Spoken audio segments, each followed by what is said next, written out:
There is a specific kind of horror that happens when you see a bad photo of yourself. It happens the second the shutter clicks and freezes your face on the screen. You look at it and your stomach drops because you are looking at a stranger. You know the face in your bathroom mirror, but this thing in the photo looks like a creature. You tell yourself it's just a bad angle or bad lighting so you can move on with your day. But the feeling isn't vanity, it is actually a deep biological panic. You are looking at the only ghost you will ever encounter in real life. You are the main character of your own life, but you are the only person who has never actually seen your face. This moment proves that your entire self-image is a hallucination that doesn't match reality. You feel disgusted because the image on the screen feels like an intruder wearing your clothes. You are staring at the brutal truth of what you look like, and your instinct is to look away. It turns out your brain is lazy and it prefers a comfortable lie over a complicated truth. The mirror lies to you every morning by flipping the world and showing you a reversed version of your face. You have spent your whole life falling in love with a reflection that doesn't actually exist. The photograph shows you what everyone else sees, and your brain rejects it as an error. To your mind, this true face looks deformed because it doesn't match the map you drew in your head. The smile pulls the wrong way, and the eyes look dead, and the whole thing feels alien. You try to delete the photo immediately to get rid of the evidence. You crop it and filter it until the stranger starts to look like the lie you recognize. The camera didn't steal your soul, it just reminded you that you never really owned it. You realize that your identity is fragile and can be shattered by a single, unguarded image. You are trapped inside a meat suit that you cannot see and can never truly know. This is why that low-grade anxiety follows you into every room you enter. This crack in your head started way back when you were an infant. Before you could talk or walk, your world was just absolute chaos and noise. You didn't have an identity. You were just a blob of sensation that was hungry or cold. You felt like a liquid mess that leaked into the world without any boundaries. But then you looked into a mirror for the first time and you saw something solid. You saw a shape that had clean edges and didn't change every 5 seconds. It looked stable and perfect, unlike the messy storm of feelings inside your gut. You made a fatal mistake right then by pointing at the image and deciding, that is me. You abandoned the reality of your internal feelings to identify with the external image. You decided you would rather be a solid object than a messy human being. That is the moment you built the cage you are currently living in. This decision started a civil war inside your head that has never actually ended. You split yourself into two enemies that hate each other. There is the subject, which is the messy feeling part of you that never shuts up. And there is the object, which is the cool statue you see in the reflection. You start to hate your own feelings because they are needy and weak, and they ruin the vibe. You worship the object because it looks calm and stoic and doesn't have anxiety. You treat your emotions like a nuisance that is messing up the picture. You push down your anger and your sadness because they don't fit the look. This is why you feel dissociated even when you are sitting alone in your room. You are constantly watching yourself from the corner of the ceiling like a security guard. You check your posture and fix your hair even when no one is there to see it. You are policing your own existence to make sure you stay in character. The tragedy is that you can never actually become the statue in the mirror, no matter how hard you try. You are a biological organism that sweats and bleeds and breaks down over time. The more you try to freeze yourself into an image, the more it hurts when reality hits you. Every pimple and every bad day feels like a structural failure. You spend all your energy polishing the outside, while the inside rots from neglect. You buy clothes to drape over the mannequin and creams to smooth out the plastic. You rehearse your jokes and your opinions to make sure the performance is tight. But late at night, the human part of you screams to be let out. You feel lonely, but it has nothing to do with whether you have friends or not. It is the loneliness of a person who abandoned themselves to please an audience that isn't even watching. You are homesick for a place you haven't been since you were 6 months old. You just want to exist without having to prove that you exist. The problem is that you can't keep this war contained inside your own house. You carry that broken mirror out the front door, and you point it at everyone you meet. You realize pretty quickly that the world isn't a playground, it's a stage. Every pair of eyes you look into becomes another reflective surface that you have to monitor. You stop looking at the trees and the buildings, and you start scanning for judgment. You walk down the street and you don't see the city, you just see potential critics. You are constantly running a simulation of what other people are thinking about you.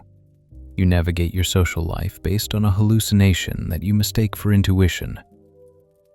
You walk into a bar and you immediately assume everyone is looking at your shirt. You assume they are judging your posture or the way you hold your drink. But that judgment isn't real. It is just your own insecurity reflected back at you. You are not interacting with other people. You are interacting with your own paranoia. You build your personality based on who you think they think you are. You are trapped in a feedback loop, trying to please a ghost in your own machine. This is the tyranny of being seen, and it turns you from a person into a thing. When you are alone, you are the king of your own reality, and the world is just scenery. But the second someone else walks into the room, you get dethroned. You realize that to them, you aren't the main character. You are just background noise. You have been reduced from a complex soul into an object that occupies space. This realization creates that existential shame that we usually just call shyness. It is the terror of being turned into a prop in someone else's movie. To survive this exposure, you stop living and you start performing. You realize that if the world is going to watch you, then you better give them a good show.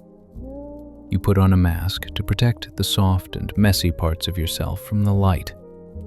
You have a mask for your boss, and a mask for your friends, and a mask for your partner.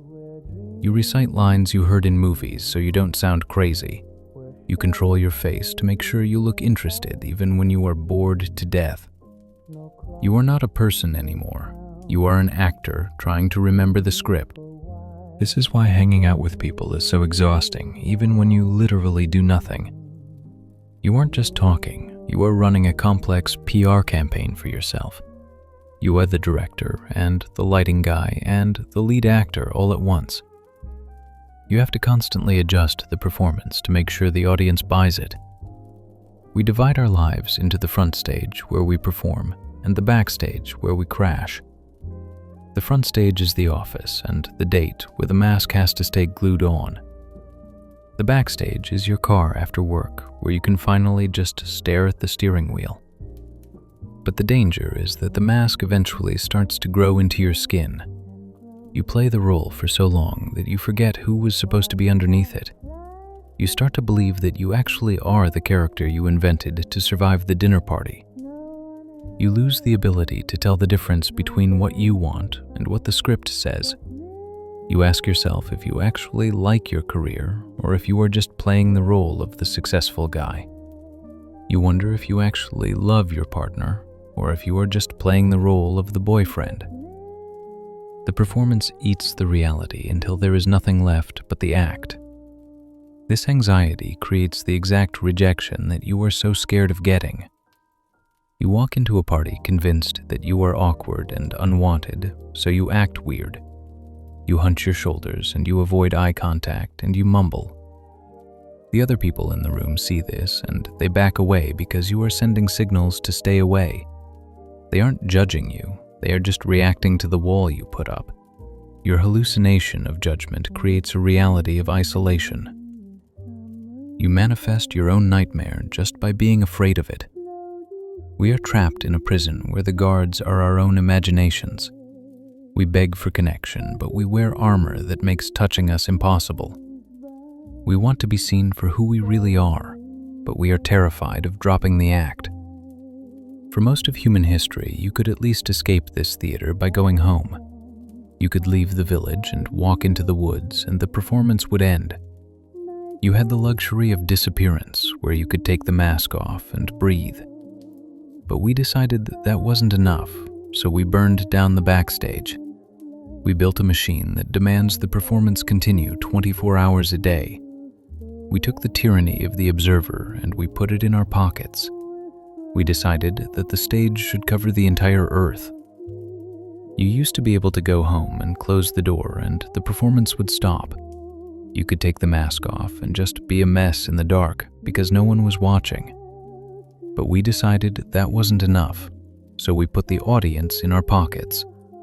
Now the theater follows you into your bedroom and into your bed. You carry a black mirror with you everywhere you go, and it vibrates when it wants you. It demands that you stop living your life and start documenting it for people who do not care. You have voluntarily walked into a cage where you are both the prisoner and the guard. You check your own behavior to make sure it fits the brand you built online. This is what we call the digital panopticon, but it feels more like a nervous tick. You constantly scan the room for things that would look good on a screen. You stop seeing the world with your eyes and start seeing it as raw material for content.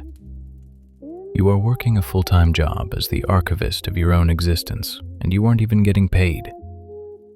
You see this fracture happen every time you go to a concert or watch a sunset. You stop looking at the thing, and you start looking at the screen recording the thing. You step out of your own body to make sure the angle is right and the lighting is perfect. You are managing the moment instead of feeling it because you are terrified of letting it go. We've convinced ourselves that if we don't capture the memory, it doesn't count. We trade the richness of the actual experience for a flat, digital copy that we will never look at again. You are physically standing there, but your mind is floating somewhere else. You are already thinking about the caption before the event has even finished happening. This creates a split where you feel like a ghost haunting your own life. You are performing for a memory that hasn't been processed yet. You are living 20 minutes in the future, waiting for the reaction to the thing you are currently doing. It is a constant state of low-grade dissociation that makes everything feel slightly fake. This obsession gives birth to a second version of you that lives on a server. This digital avatar is everything you wish you were and everything you pretend to be. It is always smiling and always traveling, and it never has a bad hair day. You spend hours grooming this thing and feeding it your best photos to keep it alive.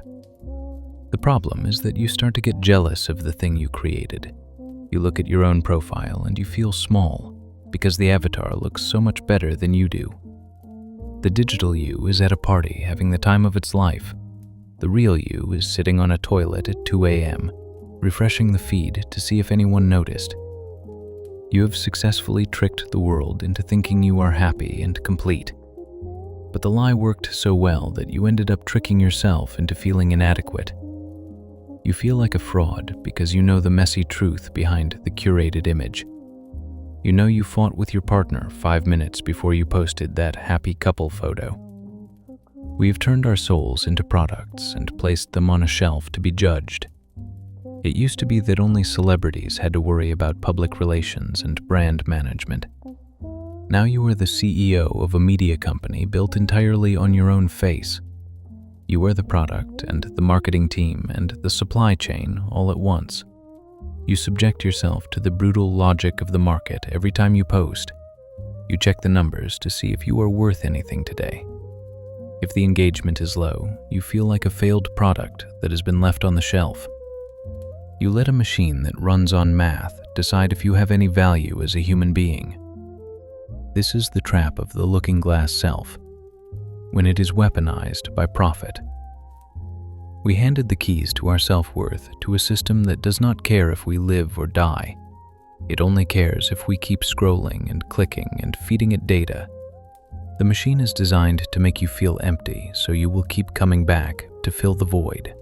We are caught in a loop of endless optimization where we try to fix things that aren't broken. We polish the digital statue until it shines while our real bodies sit in the dark and rot. The line between who you are and who you perform as has completely vanished. You are no longer a person. You are just a channel that never goes offline. The exhaustion you feel is not because you are busy. It is because you are always on air. You are running a marathon in a theater that never closes, and you are terrified to leave the stage. You think everyone is watching you, but they aren't watching you. They are just watching themselves watching you. We are all trapped in the same hall of mirrors, screaming for attention. We are so busy broadcasting our own signals that we have forgotten how to receive anyone else's. You are surrounded by noise, but you have never felt more silence in your life. The connection you are looking for cannot be found through a screen. The only way to escape this theater is to burn the script. You have to stop trying to fix the image in the mirror and just let it break. You need to accept that you will never be the cool statue you are trying to build. You are a messy and biological thing that is going to die, and that is actually fine. We spend our whole lives trying to run away from the fact that we are ugly. I don't mean ugly in terms of beauty standards. I mean ugly in terms of reality. Life is fluids and awkward pauses and bad angles and mistakes. Trying to polish that into something smooth is what is making you miserable. You have to realize that being ugly is actually a form of absolute freedom. When you accept that you are a mess, you stop being afraid of being seen. You stop checking the monitor because you no longer care what the camera sees. You regain the energy you wasted on maintaining the force field around your ego. You need to reclaim the right to be a liquid instead of a solid. Go back to that state you were in before you saw the mirror. Allow yourself to spill out and change shape without asking for permission. You are allowed to be inconsistent, and you are allowed to be incoherent. The next step is to fire the security guard that lives in your head. You have to consciously kill the observer that is constantly watching you from the corner of the room. When you walk down the street, you have to force your attention outward. Look at the texture of the concrete or the color of the rust on the fence. Every time you catch yourself thinking about how you look, you have to pivot. Do not look at yourself looking at the world. Just look at the world directly and let it hit you. Force your consciousness back into your eyeballs and out of your imagination. You also have to smash the black mirror you carry in your pocket. You don't have to throw it away, but you have to stop treating it like an organ. Stop documenting your life for people who are scrolling past you while on the toilet. If a moment is beautiful, let it die. Let the sunset happen without capturing it in a cage of pixels. Let the dinner party happen without proving to the internet that you have friends. There is a specific kind of joy in having a secret that the algorithm doesn't know about. You become real again when you stop performing for the archive. You are not a brand, and you are not a profile picture. You are a ghost driving a meat skeleton on a rock floating through space. It is absurd, and it is terrifying, and it is messy, but it is the only thing that is actually real. The world wants you to be an image because images are easy to sell things to. But you have the power to refuse the transaction and walk off the stage. You can take off the mask and just sit in the dark and breathe. It is quiet there, and you are finally alone with yourself. If you are tired of the performance, then you are in the right place. We are going to keep taking this machine apart piece by piece until we find what is real. If you want to be there for the next autopsy, then subscribe to the channel. I will see you in the void.